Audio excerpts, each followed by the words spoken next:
What's up, everybody? Welcome to the Press X Podcast, episode 43, your weekly podcast for nerdy news and opinions coming at you each and every Monday at noon Eastern. I am Kevin McManus. With me, Kellen Williard. What's up? How are you doing today? Mediocre day. Mediocre? Yeah. Just like the time we went through the drive-thru in Taco Bell and they asked how you're doing, and Todd goes, pretty mediocre. And she just didn't answer. She didn't. Oh, what do you say to that? Like, she felt real bad. Way to make Todd awkward. Way to make things awkward, Todd. There we go. Todd's already awkward. We don't need to do anything. Runs into ceilings and things. I don't know. Today we're going to be talking about the games with gold versus the PlayStation Plus games. We're going to be talking about Microsoft's VR dive.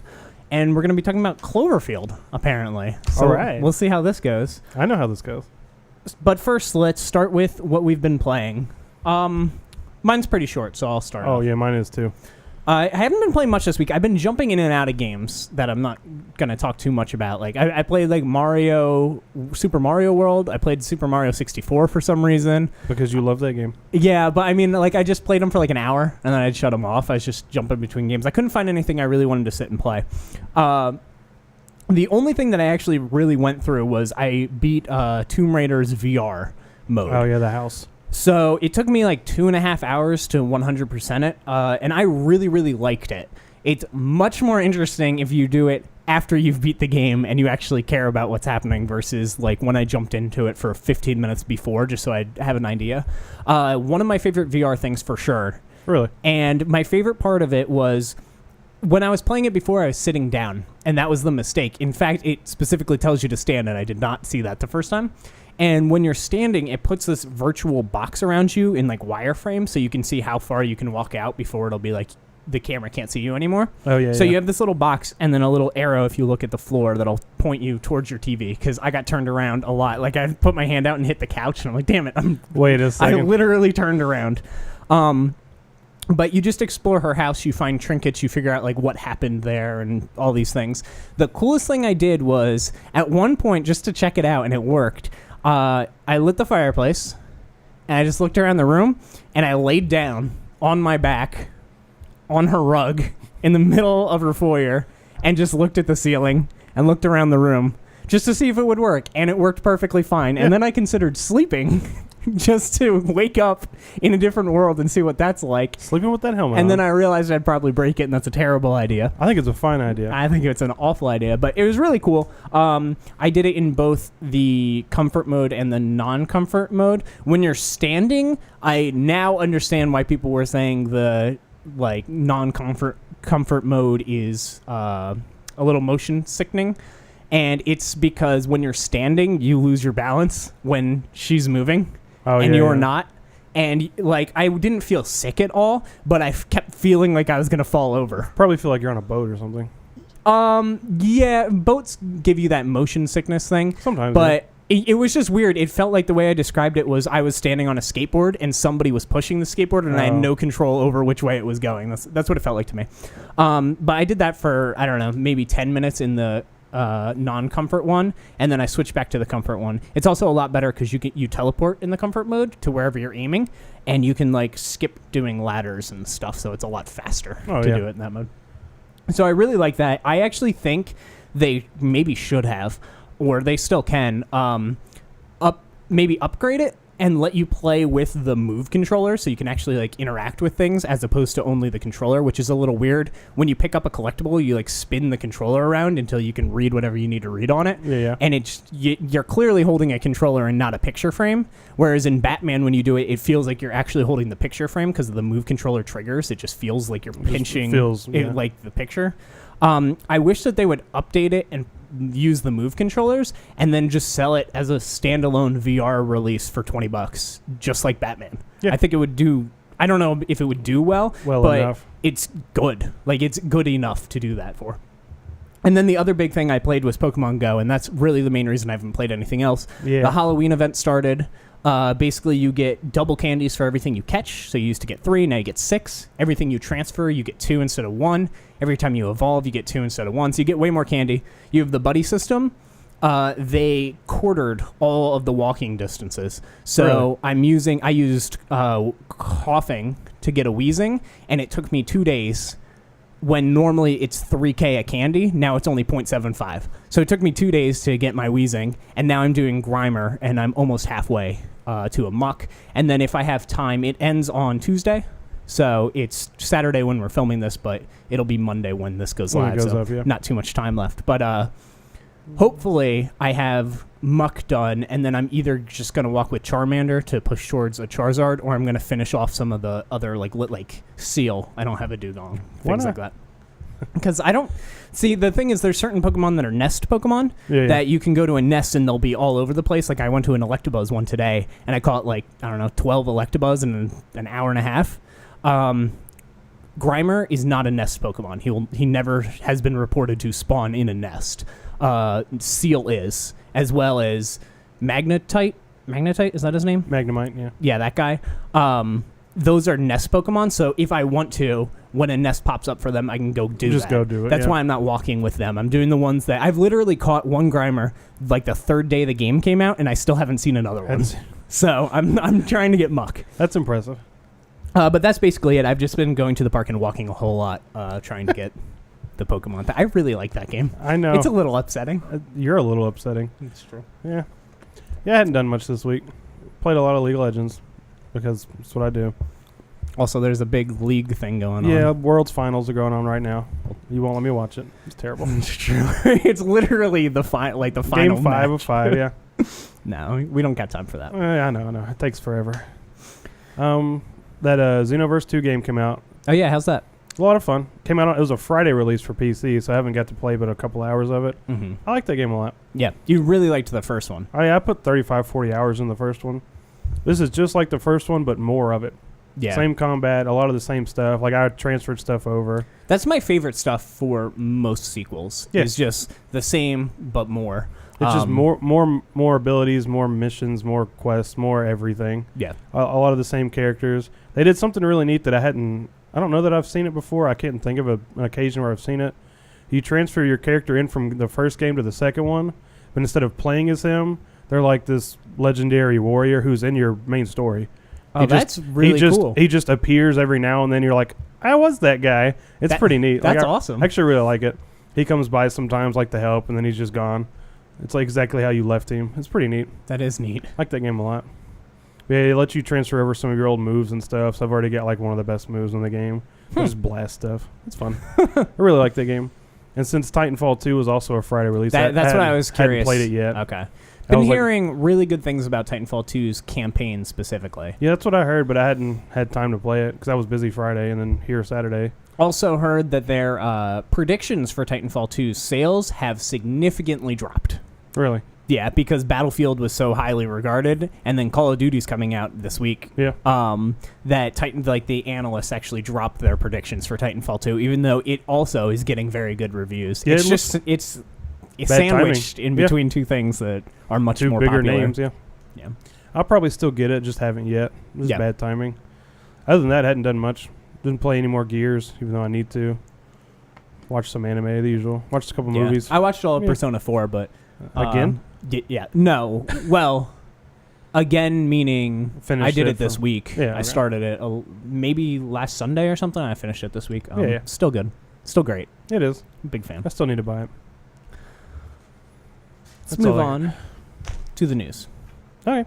We're going to do the volley back and forth. You got some stories. I got some stories. We'll see how this goes.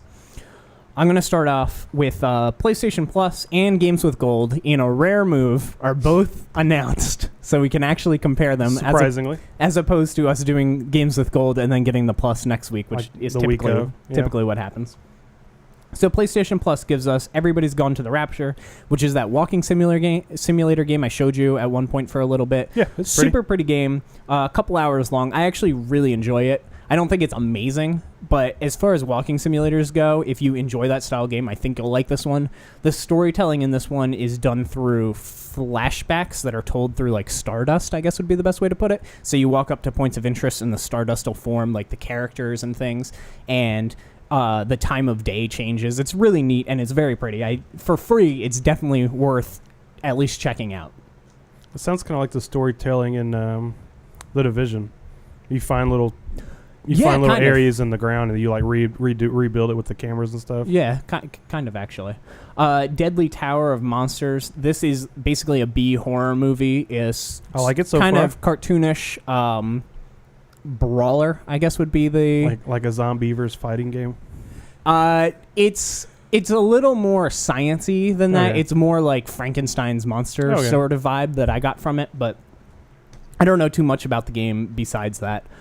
Dirt 3, typical, a racing game for free. Racing game. Costume Quest 2, which I thought was supposed to be a good game. I looked up the Metacritic scores of all these just out of curiosity, and it's actually one of the lower ones on this list. And I was like, really? oh, I thought that game was supposed to be good. I bet Dirt 3 is pretty highly rated.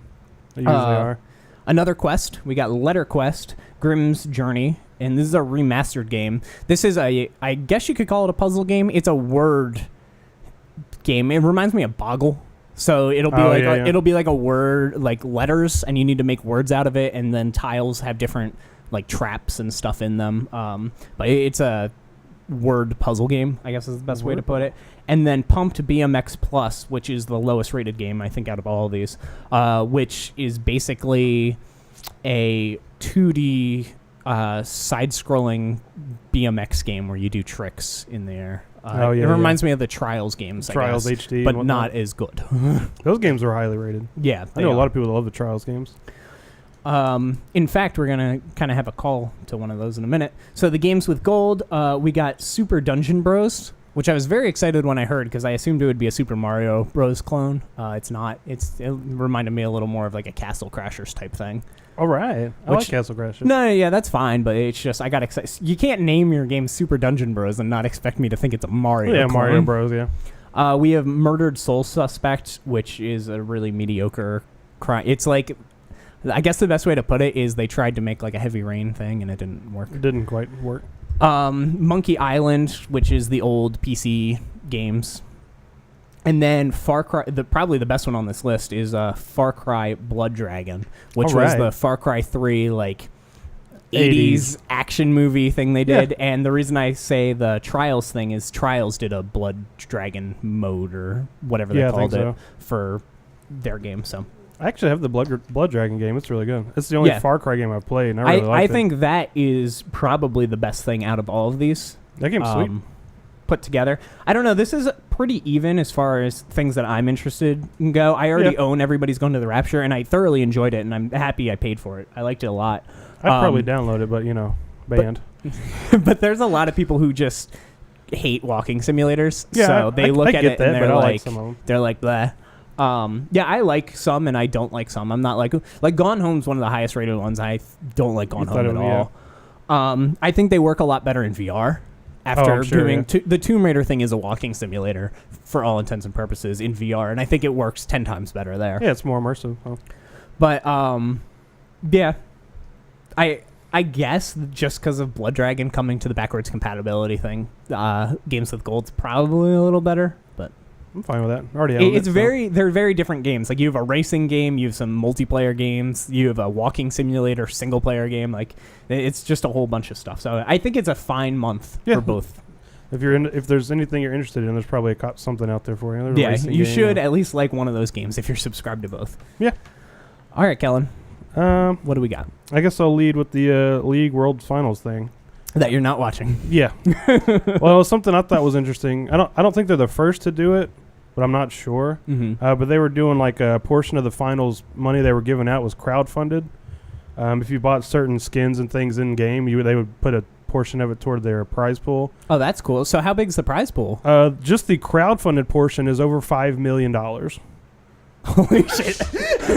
That's absolutely insane. Yeah, I just thought that was neat, and I wasn't sure if you'd ever seen anything like that before, like a crowdfunded kind of The only thing pool. I can think of is Halo 5 did their microtransactions, went to Halo 5 tournaments. It's a little different. It's a little different. Yeah, this was a specific skin and whatnot. Right, yeah. But that's really cool. I would like to see more games do that because it seems like kind of a simple thing to do, and it makes you look good. You're like, hey, we made this cool whatever. What was the skin? They made a skin for one of the champion. I think it was Zed, Championship Zed. Then they made a ward skin, the little wards you put down in the game that give you vision. And 25% of the Zed skin went to the prize pool, and 30% of the ward skin went to the prize pool. So that's only a quarter of the money they made off of the skins. Why would they ever make another game? Riot is not hurting for money. That's why they haven't. I love that the Riot Games thing. They've literally made one game, and they're like, "We're done. We're done. This is all we make." They keep up with it. They run it well. So I almost downloaded League yesterday. Me too. Because I told you I've been jumping around to games. I don't know what I want to play, and I saw a Jinx cosplay, and I was like, I kind of want to just play as Jinx. And then I remembered that you like have to buy her, and I don't know, she's the champion that you get, and I'm like, man, forget it. Sometimes she's free, sometimes she's not. This is too much work. Yeah, I think the team that wins while we're talking right now gets 40% of the prize pool. Just the first place team. The rest gets trickled down to all the finals. I see. That's crazy. That's a lot of money. That is a lot of money. And that's just the crowdfunded part. How many people are on a team? Like, do they have like managers and stuff, or is the team just players? It's usually 6 people, 5 players and a coach. The Korean teams have subs, and sometimes those teams are like 7 or 8 people. It's still plenty of money for. Yeah, I mean, it divides up pretty well. It's insane. I just want to bring that up. I didn't know if you'd seen anything like that before. I forgot about Halo. I knew. Yeah, Halo, I knew I had heard that before. I mean, it's like a kind of thing, but they were just really what they were doing is they're like, our game has microtransactions. Don't hate us. We're gonna put some of it to the prize pool for our tournament. Yeah, this was just for one skin, for one champion, and one ward skin. So insane. Made over $5 million just to the prize pool. So let's talk about VR, because I love talking about VR. I know. I really do. Microsoft apparently is diving into the VR world, which is a little confusing. We don't know too much about it. They did a little presser. They showed the HoloLens, and then they showed off their VR. I personally wasn't very impressed, but I'll talk about why. It's because it wasn't game-related, and what they were showing with it wasn't very interesting to me. Were they showing, like, theater stuff? Or Sort of. So it's Windows 10 focused, specifically like Windows 10 VR. So right off the bat, I don't care. I still don't have Windows 10. Don't have Windows 10. Yeah, I'm not interested. Their starting price for the thing is $299, and then it scales up. So this is just supposed to be more of like a platform for other people to build off of rather than Microsoft themselves, it seems like. It's more of a piece of hardware for other people. Yeah, it's just like this is our PC VR. It's wired, which people are making a big deal out of. I don't really know why. I guess because the phone VR isn't wired, people were making a big deal out of it. Yeah. I'm not quite sure why that matters. All the VR I've used is wired, and all of it's been perfectly fine. There's been ways, like in Tomb Raider, you're literally walking around and moving around, and I still have yet to get tangled in the cord or really care that it's there. Like, it's not that big of a deal. Yeah, I mean, there's only so much you can do with wireless. Yeah. Your battery won't last very long, like, there's limits. The most interesting part of it to me probably was its design. It is the PlayStation VR design in that it's on your forehead. It's like a visor. All the weight is here and not on your nose. It's less like glasses or goggles. Yeah. Which I still think so far is the best solution to it's how a lot it more sits. Comfortable. Yeah. It's way more comfortable. And you like the Tomb Raider one, I played that for 2.5 hours standing up the whole time. And when I took the headset off, I was like, it instantly hit me when I took it off. My knees were like, "Oh, you've been standing for a while. You need to sit down." Yeah. It's supposed to be launching in 2017, I think early 2017. And when I say it wasn't focused on gaming, what I mean was when they were showing it off as like a trophy room thing. So the guy was in a virtual room, and he was looking at his apps on a virtual shelf, and he was looking at something else. Like, it was just a virtual room. Like a VR menu almost? Yes. It was like a VR menu, and I was like, that's cumbersome. Like, that's unnecessary. It's better to just use a menu and then have the experience than to have a VR thing where you have to look around to select things you want to do. It's a little weird. Also, the demo's really funny because they try to make a big deal about how it's tracking him, and it's not. Like, he's clearly trying to time it to the video and messes up multiple times, and it's quite funny. Other than that, the big takeaways, I think, are that as far as I understand, it's not camera-based, meaning there's not a camera that's like looking at you and tracking you. It is like a phone where it's centered to whatever you set it on, and then you look around from there. So you're not actually going to be tracked with it. I mean, webcams are so common. Why wouldn't you just set it up to use a camera? Yeah, I mean, well, I think you have to have like an infrared to get the lights and such, but I don't know. And then it plays with the HoloLens in that they were showing them together as like a pair, which was a little weird. So like they did a sculpting thing where they sculpted something in paint in like a 3D model, and then they placed it in the room, and he saw it in VR, and then he put on the HoloLens, and it was also there in HoloLens. And their example of using it was they went on a store website to look at chairs to buy, and they literally placed the chairs in their house to see how they would look like in the house to make sure they had space for them. Yeah. That's a real expensive way. That's an expensive way to try out furniture when you can just go get a tape measure for $4. Yeah, I don't know. And then my biggest thing that I noticed from it was they announced a partnership with Oculus. Oculus came with like an Xbox controller. I don't know what's happening with that. This seems a little kind of odd, backhanded to.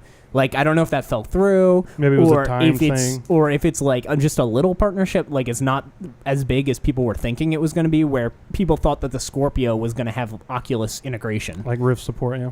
And apparently it's not. So, yeah, there's a VR Microsoft thing, but it's definitely... It's really random. It's as random as it feels with their announcement. It feels like they're like, here it is. Nah. Good luck. It doesn't feel like they care about Here it it that is. much. We're not done. We don't care. Yeah, you can look at it. What do you got? Something I know you'll care about. Final Fantasy 15 put up a new CG trailer.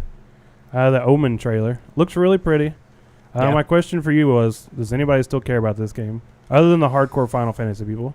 I think. Have you heard much about this lately or anything at all? I mean, I haven't watched the trailer. I stopped watching trailers for the game. It's very pretty. I'll give you that. Yeah, it's gorgeous. I personally stopped watching trailers for the game. I've said I'm not going to get it. I'm going to get it down the road. I'm not going to get it at launch. I still feel that way. Yeah, that's probably where I'm at. I don't think anything can change my mind. I watched the Kingsglaive movie, and that made me more interested. I really like the way they're doing certain things. Early people are playing the game early now. I think IGN played like the first couple of chapters.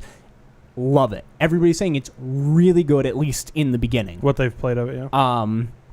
Maybe they're hiding something like terrible, like down the line. Let's push this back. I don't know, but if the game comes out to critical everywhere, it's amazing. I will once again reconsider getting it pretty easily. Like, I'm not opposed to getting it. It's not like I'm like, oh, I don't want this game. Bad timing though. I mean, it was bad timing, but now Gravity Rush moved because of it. Oh, yeah. Well. And then, I mean, I guess it comes out after Pokemon, but that's almost 2 weeks after, I think. That's not enough time to finish Pokemon. Is it not? I don't know. Especially when you get both of them. Well, that's true. Well. That's your fault. Yeah, well, whatever. Yeah, so as far as my personal take on the game, I haven't looked at trailers or anything like that. I'm basically just waiting for reviews. It's very similar to The Last Guardian. There's Last Guardian game, but you can watch the first hour of that game. I don't want to do that. Like, I'm getting that game and just ignoring the hype of the game and the hate on the game, and I'm going to wait for it to come out, and then I'll see. Yeah, you're getting it regardless, so I'll look at... Yeah, for Last Guardian. And with Final Fantasy, I'm also getting it regardless. It's just a matter of when. Just when, yeah. Yeah. Yeah, there's talk that it'll come to PC eventually, so I may just wait for that. I haven't decided yet. Did 13 ever come to PC? No idea. Never cared about 13. Part of me feels like it did, but I'm not sure. I don't know. But 14 sure did. Yeah. Well, no kidding. Yeah. So you're on a wait and see. Yeah, I'll probably wait and as see. Well. It sounds like it's going to be good. So if it comes out and it's getting like 10s and 9s everywhere, are you going to be more likely to pick it up, or are you still going to wait? We'll probably still wait. I guess we'll stick with the Final Fantasy stuff. Move to Kingdom Hearts. Same thing. Yeah. World of Final Fantasy. That Final Fantasy game actually had Kingdom Hearts stuff in it, which is really cool. It's and the first. Nobody cared. It's the first. A lot of people cared actually. It's the first time they've like embraced that those are the same property. Like they're literally the same thing. Yeah, it's literally the same stuff. One of them's just way better, and it's called Kingdom Hearts. So they revealed the intro to Kingdom Hearts 2.8, 0.2 final chapter, death, prologue, Birth by Sleep. It's real pretty. They did the remix soundtrack from the first game, and it's awesome. They have like the full song now. I love the intro. I'm not going to get too much into that. What I do want to talk about is the end of the intro. Kingdom Hearts 1.5 and 2.5 are coming to PlayStation 4 March 28th, which is a 15-year anniversary of Kingdom Hearts. So in 15 years, we still don't have the third game in the trilogy. That's kind of sad. But yeah, this is all the games. The big update, I guess, is that it's 60 frames now. It was 30 on the PS3, and it's going to look better. But I'm sure, yeah. Yeah, so it's, as far as I saw, everything that we got in 1.5 and 2.5, which is Kingdom Hearts 1, the final mix version, which means it has everything and additional content, the Rechain of Memories, Birth by Sleep, Kingdom Hearts 2, the final mix versions of both of those, and then it has cinematics, and then little like text paragraphs to let you know what's going on 2 of the other games. Then if you were to pick up 2.8, you have Dream Drop Distance, the new Birth by Sleep thing that connects directly to Kingdom Hearts 3, and then their mobile game cutscenes, basically. Oh, yeah, so you know what's going on. So that's nine things, Kingdom Hearts, that's everything, on PlayStation 4 for Kingdom Hearts 3 to prep you. It sounds like they're prepping, yeah. I'm excited. I don't care. I'm very excited. Not on Xbox. They're not putting the collection out on Xbox. Doesn't surprise me.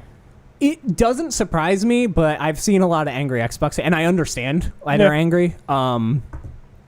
They don't have anything. There is not a Kingdom Hearts game on their console. Yeah, that's why. And they're getting 3. Oh, are they getting 3? Yeah. Didn't know that. Yeah, they're getting Kingdom Hearts 3. Okay, that is a little odd then. Yeah, I'm like I sort of understand, because you would have to go back and change all of the like X buttons to A buttons and all that stuff. You can leave it X. There's an X button. Yeah, you know what I mean though. Like you'd have to go back and change all that, and it's a PS1 or a PS2 game, and like Game Boy stuff and all this stuff.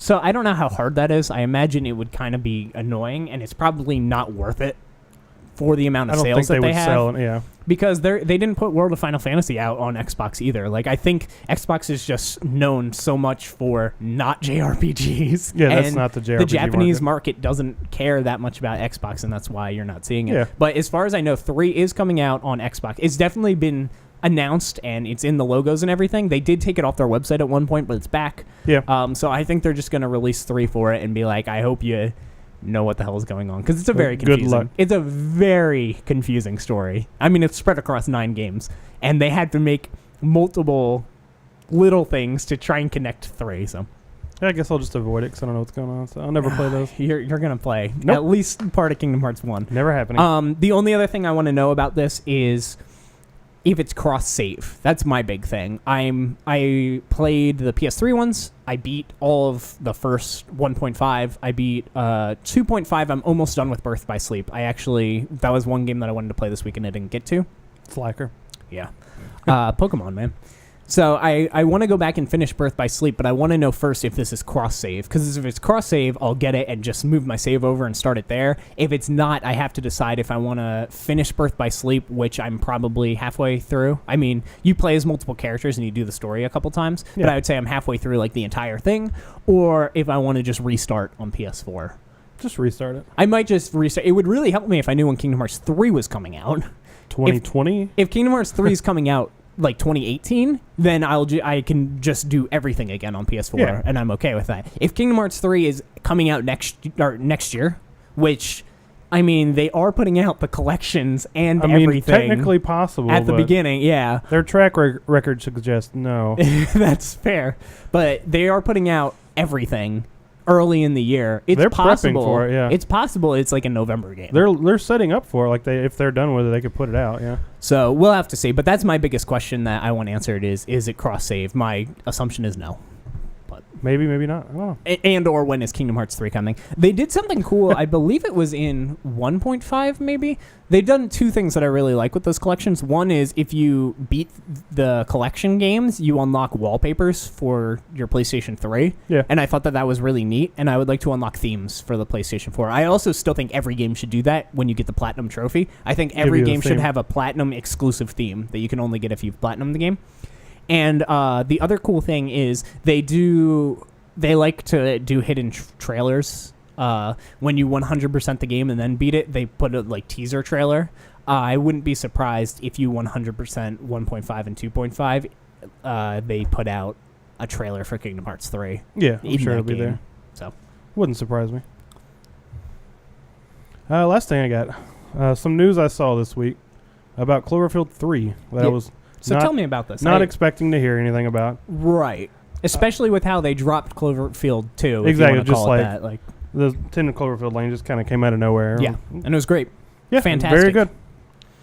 So yeah, they were J.J. Abrams was filming another project under the name God Particle. Okay. And this week he comes out and goes, "Yeah, by the way, guys, that's Cloverfield 3, in part of the shared universe." Oh, so JJ said it. Yeah, That's a pretty good source. yeah. I mean, that's what everybody's saying online. Is it came from him? Huh. It was one of his projects. He was producing it. But he said the thing they wanted to do with the Cloverfield name, which I thought was really interesting, they want to treat it kind of like a Twilight Zone kind of thing. It's an anthology. They're going to do They're going to try to do a movie a year in the Cloverfield universe, and they'll all be somehow connected. Which I don't know how they're going to connect this one, because I read some about the movie, and it takes place on the space station. Okay.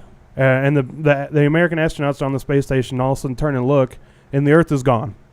It's just not there. They're just floating in space with nothing around them. I was like, that would be terrifying. Apparently, it was some accident at the Hadron Collider, and the Earth just went away. Okay. And they're just like, well, what do we do now? That sounds awesome. I want to see this movie, Cloverfield or not. It sounds really good. Yeah, that's the other thing about...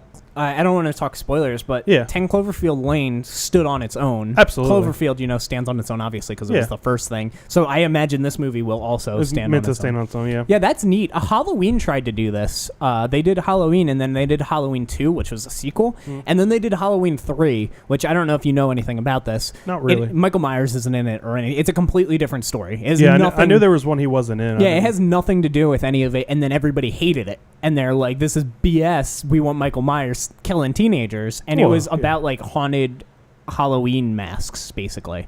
I liked it. But that happened. There was a huge outcry, so they made the next one, and it had Michael Myers again. They kind of folded their idea to do that. And then years and years and years later, people are like, oh, that's a good movie. Maybe we should have let them, like, do their they know what they're doing. Thing. Let them do what they want to do. Yeah, and then American Horror Story does a completely different thing every season, but they're connected very slightly. So yeah, that sounds like there is nothing in that doesn't get me super excited. Yeah, I really want to see the movie, Cloverfield or not, but I like the way that his idea. One a year, though. And that's what he said initially. He's producing, he's not directing. He was producer of this one, yeah. Is what I saw on the internet. Sounds good to me. Yeah, that's what I said. We'll have to keep our eyes out for more news on that. It's It's weird that he would say that, though. That's the only thing. Because 10 Cloverfield Lane was literally... It was before, like, Civil War or something weird. I forget what it was. Yeah, it was kind of early. No, it was in January, so it had to be before. The Blu-ray came out about the same time as Civil War. In fact, I think I got them same day. But it was earlier than that, but it was the trailer... Deadpool, maybe? No, because that was February. I don't know. But anyway, the trailer was just like... I remember seeing leaked footage of it. I think we saw the trailer before the... what's that director's name? Before the Western Hateful movie. Eight? Before Hateful Eight. I think that's when we saw it. Yeah. That was like December. Yeah. So he just like dropped the trailer and it's like 2 weeks away or something like that. What is this new John Goodman movie, Cloverfield? Oh, I got to see that. Yeah, it was awesome. So that's a little unfortunate that he kind of would announce it, but if he's doing it every year, then it doesn't matter. Yeah. Because we're going to know. It's going to be like Star Wars. Like, what's the Star Wars movie this year? It'll be what's the Cloverfield movie this year? Yeah, he compared it to Twilight Zone, which I think is a good idea. Yeah. And then the other thing is those movies are cheap, like at least the first two. Yeah, like they're very low budget and they make a lot of money. Yeah, the reason 2 took so long is because the company that was making them shut down their low budget division. That's why 2 took like 5 years to make. Oh, really? And then they like picked it back up later and finished it. Just so good. Because they had a division specifically to make movies between like $5 and $15 million, and that was all they did. Yeah. But they shut them down for some reason. The Bad Robot people, I think. Probably because you can make a movie they made for one good $100 movie. million and then get a whole bunch more money. But that's awesome. Yeah. So let's move on to some questions. Okay. So this is something that I saw. I might do a separate video. I more want your opinion on this, but I might do a separate video on this because it's something that I feel like needs to be addressed. But IGN did a review for Riggs, and in the review, the reviewer, who was Jose Otero, specifically said, the game makes me motion sick, and I can only play it in 10-minute intervals. Then he went on to review the game, and he gave it a 6.5 or something, which is fine. You can review the game however you want, but that's a significantly many points lower than what most say. It's probably about an 8 average, I would say. But he gets motion sick playing the game, so he can't even really enjoy it in the way that you probably should be able to enjoy it. And I'm curious, what are your thoughts on motion sickness for like VR games and how that should be implemented into reviewing, and what should you do if a reviewer does get motion sick? Because clearly they're not going to like the game, but they're not going to like the game. Like that's if you're playing it with a controller that you don't like, it's sort of similar. I don't know. So just kind of what are your thoughts on it? That's kind of odd. Aren't they very strict about who reviews games? Like they just give it to somebody and say you do it. So that kind of how IGN works. Yeah, this is I'm blaming IGN for this personally, not Jose, because I know, he can't help getting motion sickness. He wanted to review the game. Maybe he was super excited about it, and it happened to make him motion sick, and he just picked the wrong horse. Like that's just the game he picked to review. Happens, or maybe the reviewer couldn't do it, and they said, "Here, this is your job to review." I don't know. I don't know why. So I don't know how they do their reviews. I do know they have some sort of dib system where you can pick what game, like you can basically put in what games you want to review, and higher ups get like first pick and things like that. But I don't know if he specifically wanted to review the game, I guess is my point. So what do you think if you get motion sick during a game? What are you supposed to pretend that you don't? Are you supposed to review it with that in mind as like just a negative and keep moving? Like, what do you think? I think to be fair to the game, well, one, you don't lie about it. You don't say it didn't make me sick. You let people know it made me sick. Yeah. Here's my review. But since I got sick, I have somebody else doing another smaller review also to get a second opinion. Mm-hmm. That's what I would do personally. Yeah. Because if something makes me sick, I'm clearly not going to like it. Right. I brought it up to someone else, and they were like, so if somebody reviews roller coasters and they get motion sick, they're not going to like it. They're instantly not going to, they're going to give that roller coaster like a bad review. But if 20 other people do it and they don't get motion sick, like their review just feels a lot less, I guess, biased than the motion sick person. There are some other like nitpicky things in the review that I didn't like. For instance, one of the things he talked about was like how the screen looks when you're not in VR, like for somebody watching it. And I'm like, that's an interesting thing to bring up in a VR review. That's kind of odd because you'll be in the helmet, Right, but like enjoyable for somebody else. I'm like, it's a single player game though. That's never been factored into any review I've ever read, so I don't know why it would matter. That's true, but it's never been a factor. That's true, yeah. Like that. How much fun is this to watch for somebody else? Like, why would that matter to you? Yeah, that's true. I don't know. I'm just pointing out things that were in the review. Yeah, that's kind of odd. I thought it was strange. I personally think that you should, as IGN, not as Jose. Yeah. I think IGN should say, okay, he gets motion sick playing this game and can't give a fair review of the game. So we either put another person on it or we announce that we're not going to review this game. We tried to review, but our reviewer was motion sick. Yeah, especially because this came out a few days ago. Yeah. The reviews for Rigs have been out forever. Like they took a long time to do this review. So I feel like they should... They could have asked, hey, who's played this game? If they didn't put out the review, it wouldn't have mattered that much. Yeah. I guess is my point. Just kind of odd. I don't know. I'm thinking about doing my own little opinion video with everything on this topic because I think it's important. I think just an overall topic of reviewing VR games and how that's going to work because it's so different. Like he talked about blurry visuals. I don't think the visuals are blurry at all. I think they're really like solid. Some of the best, not the best, but some of the best. Yeah. And I have another friend who played it and he was like, why is it so blurry? And I was like, well... That's kind of odd. Yeah, but I mean, you have to set up the VR headset. It measures like your pupil distance and all this stuff. That if it's off a little bit, it may not be a great experience for you, and that could make you motion sick. Like I could see that. Yeah, I don't know. So it's just odd they wouldn't get somebody else to. Yeah, like, here's his review. He was motion sick. Don't put a score on it. We'll have somebody else add in their the only thing that really bothers me about that is IGN specifically made a list of games that made people in the office motion sick and didn't. And Riggs was on the comfortable level, which means more people didn't get motion sick than did. Yet the reviewer couldn't play for more than 10 minutes at a time. That's terrible for a Rocket League style game. Like the whole appeal of those games is that you keep coming back. You're like, oh man, I'll get them this time or whatever. And the grind of unlocking all the mechs and everything. And if you can't do that, you're not going to have as much fun. So I don't know. I just thought it was a little weird. That is odd. I actually personally like reviews. I have, it takes too many resources to do now, but yeah. I have an old magazine. I think it's Nintendo Power, but I'm not 100% sure, where they have a review of Wind Waker. and they have 3 people review it, and they have 3 people review every one of their games, and one guy gave it a 9, one guy gave it a 9.5, and one guy gave it a 6, and then they all have their explanations for it, and it's like, that's cool. Yeah, I like that kind of thing. like that idea. And you can think of it as that now. It's just you got to go to different websites to get those things. You got to find different websites. But they don't all have the same score to, like, They may comparison. care more about other things, yeah. Yeah,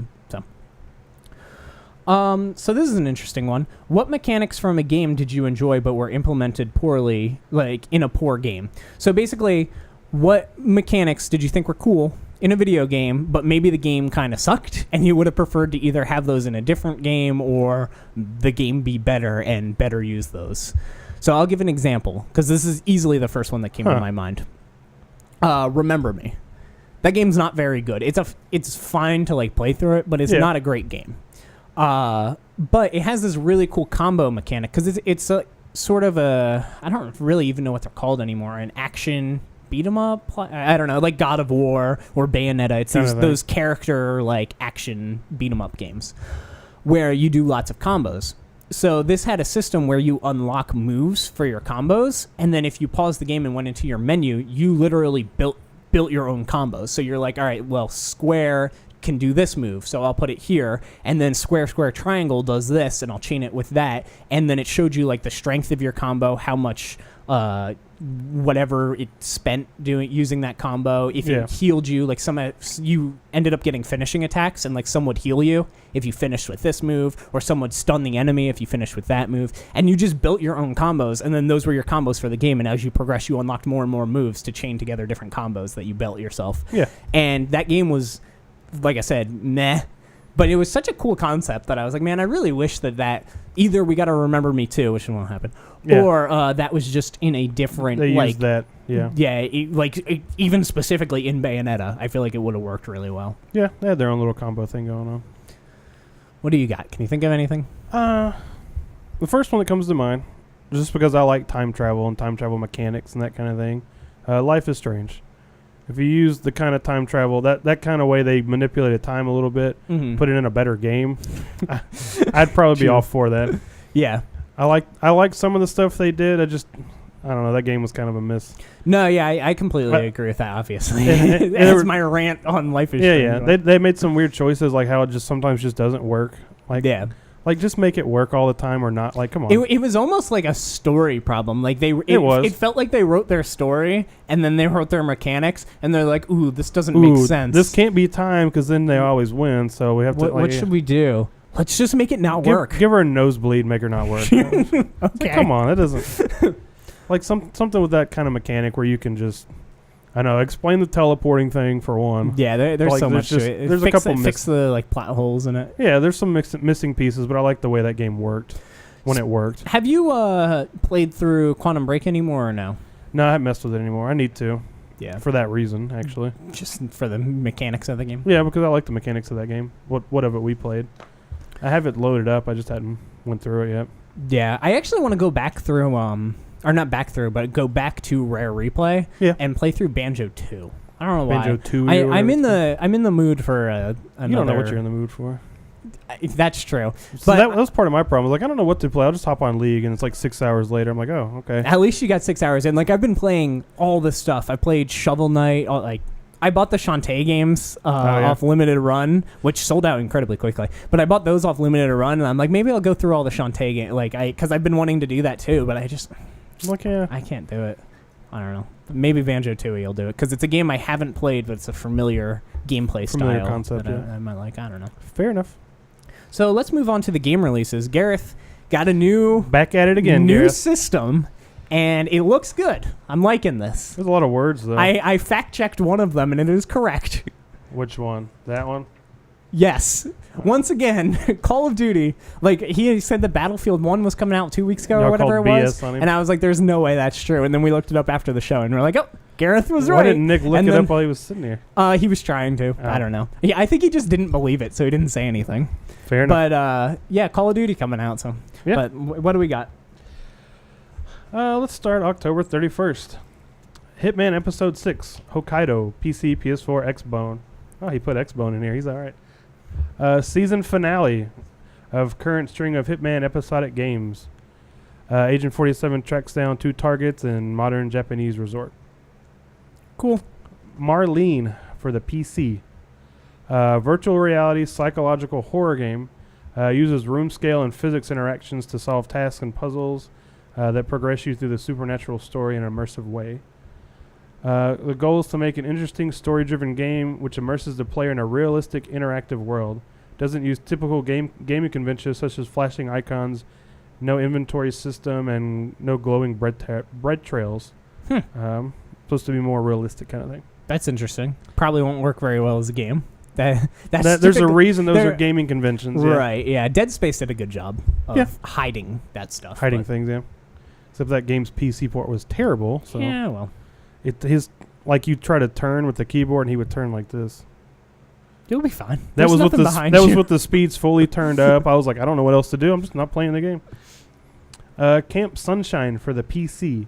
16-bit horror RPG puts the player at summer camp. You wake up in the middle of the night to discover blood everywhere and a rampaging killer on the loose dressed in a mascot costume. Sounds fantastic. That sounds sweet. Soul Axiom for the Wii U. First-person adventure game takes place in a sprawling digital server where memories and dreams are one with reality. Players gain powers for their hand that they can destroy parts of the environment. Mechanics used to solve puzzles and all that kind of good stuff. Just a Wii U game? Soul Axiom for the Wii. Yeah, it's weird. November 1st. Root Letter for the PS4 and Vita. Vita game? No. You suck. I do. First title, what will be a series of Kadokawa game mysteries.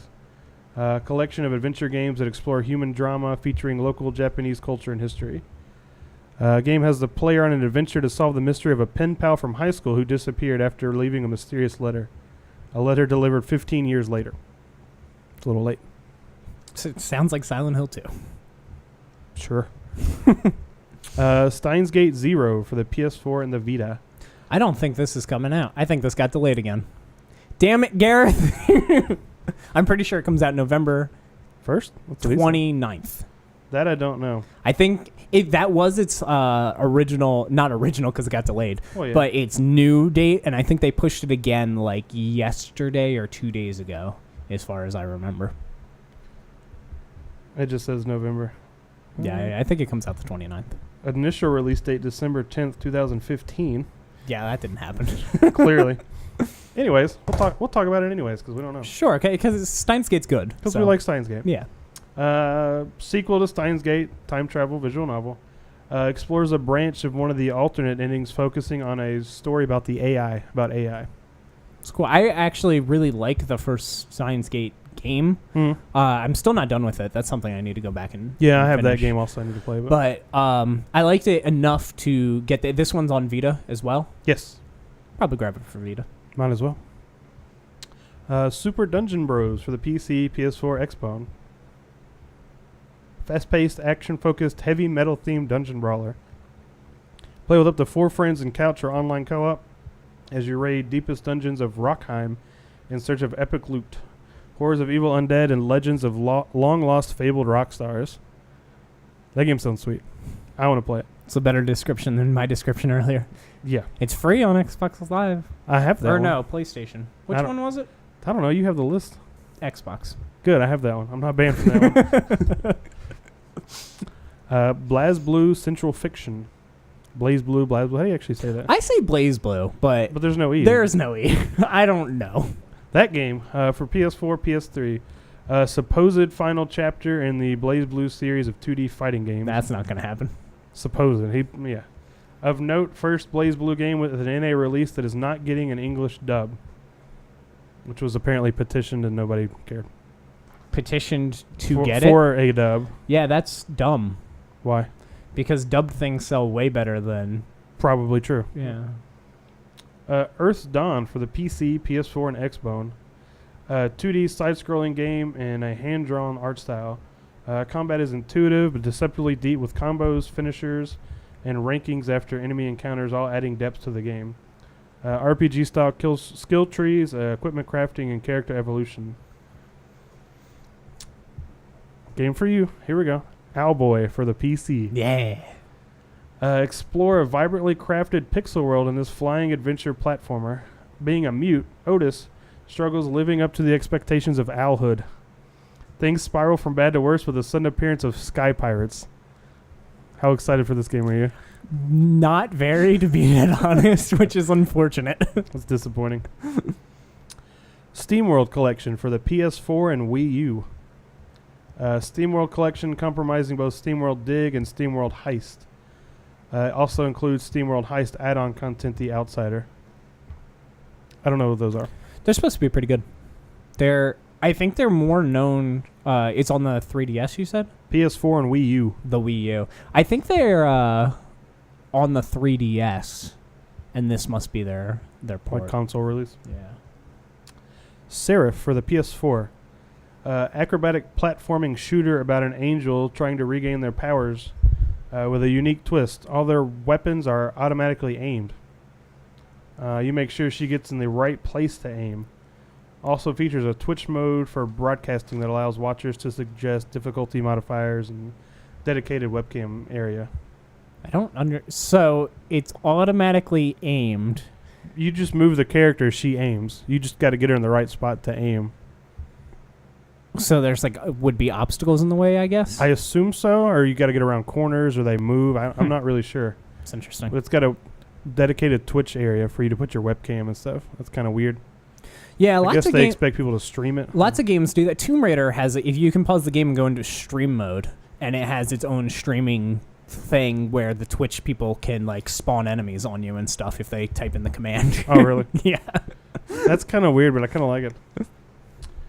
The Apollo 11 VR experience for the PS4.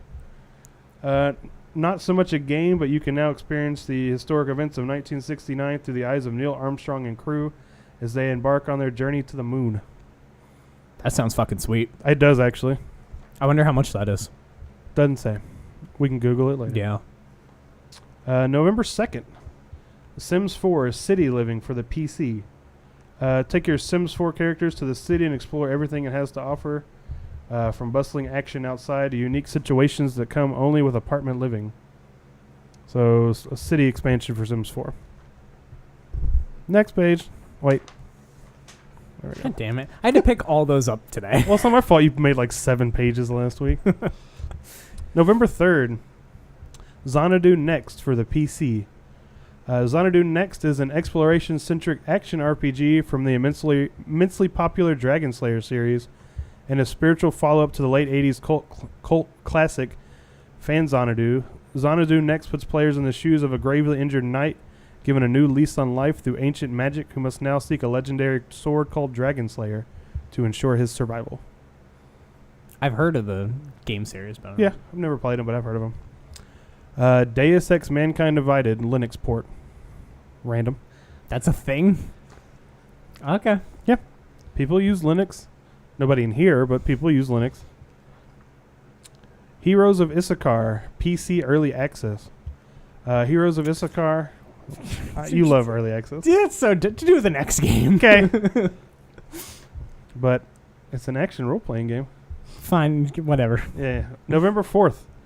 Mario Party Star Rush for the 3DS. Mario Party Star Rush features new gameplay tweaks to the familiar Mario Party gameplay, including players moving at once instead of one by one. I don't like that.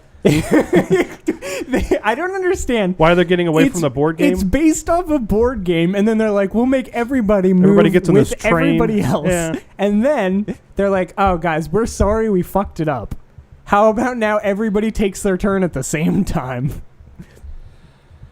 The new main game features all players playing as Toad, roaming the board rather than a set path. It will also have amiibo support. This game sounds awful. Really, really weird.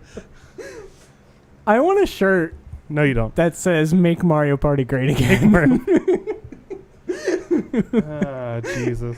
I don't understand. The formula is perfect for the board game form was great. For every 2 years, just make a new one. It seems so simple. Seems easy enough. And they break it. Add characters, make it a little prettier, add a couple mini games. You're Oh done. my god. People will buy it. Make an anthology. It's not that hard. The gameplay will hold up. It doesn't change much. Football Manager 2017 for PC Mac Linux. Football Management Sim Premier Game, annual release, 2017 version. Improve user interface, customization, and quality of life improvements. Those games are pretty fun if you like that kind of thing. Gotta have this quality of life improvements. Yeah. So the last two are both Call of Duties. We got the Modern Warfare Remaster for PC, PS4, Xbone, and Infinite Warfare for PC, PS4, Xbone, PS3, and 360.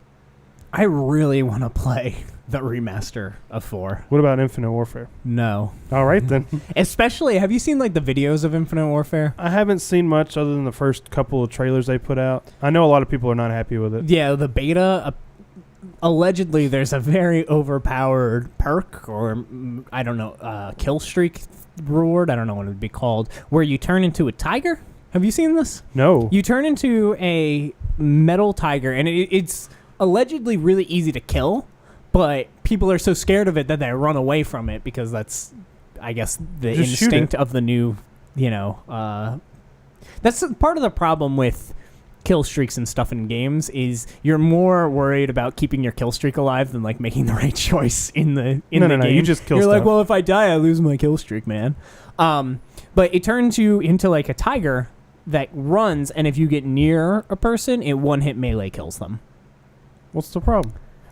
People are real mad about it, and there's some video of some guy doing it and going on like a 16 kill streak with it. Just nobody can stop him. So, just shoot it. Yeah, I'm more interested in the Infinite Warfare campaign. I think that seems really cool. It looks neat. But I want the Call of Duty 4 multiplayer.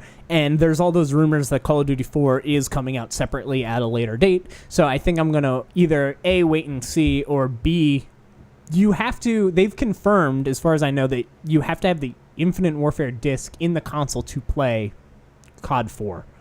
Like, it's not a separate disc. That's so people don't buy it just to get COD 4. So it's not like a separate thing. So you can't even go to like Redbox and then just rent Call of Duty 4. Yeah. Or whatever. So I don't know. I'm torn. I want to play it, but I don't want to buy it. That's where I am. Yeah, I don't really want to buy it, but I kind of want to try it.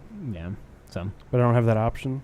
If you still had GameFly, we could wait 3 months and they might send you one. Jeez.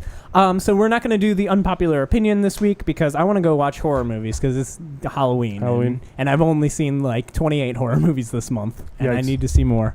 I watched Freddy vs. Jason yesterday. I watched Nightmare on Elm Street yesterday.